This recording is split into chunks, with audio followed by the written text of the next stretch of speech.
Pada malam ini kita insya Allah akan membahas satu tema yang menurut saya ini penting sekali. Tema ini terkait nanti dengan banyak realitas dalam kehidupan kita, baik secara pribadi maupun secara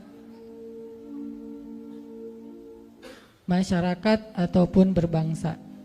Mudah-mudahan dengan tema ini kita punya bahan berpikir, kita punya wawasan yang diambil dari referensi yang maha benar yaitu Al-Quran, dari referensi yang selalu benar yaitu Al-Hadis, agar wawasan ini bisa menjadi bahan berpikir.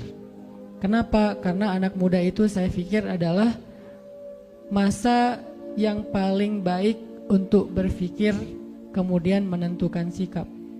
Dengan kritisnya, dengan logika yang tajamnya, dengan semangat atau spiritnya yang luar biasa, sehingga anak muda yang sedang memiliki potensi yang besar seperti ini, dan ini hanya sekali dalam hidup kita terjadi, yaitu di masa muda, syabab.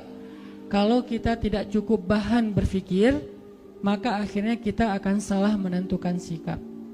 Baik sikap itu sikap personal maupun sikap dalam bentuk kolosal yang disebut dengan umat, disebut dengan masyarakat, disebut dengan sosial, disebut dengan bangsa. Dan nanti sikap-sikap kolektif kita itulah yang akan menentukan arah dari perjalanan bangsa yang kita cintai. Sikap kolektif kita itulah yang akan menentukan wajah dari Indonesia ke depan. Nah, sikap kolektif ini dibangun dengan berdasarkan apa? Berdasarkan wawasan-wawasan yang menjadi bahan berpikir. Jadi sedikit demi sedikit kita mencoba, walaupun kita bukan peneliti, kita itu bukan seorang filosof, kita bukan pemikir, tetapi Allah Subhanahu wa Ta'ala mengamanahkan kepada kita akal dan hati. Untuk kita gunakan akal itu dan kita jadikan hati sebagai kompas kita dalam menentukan arah.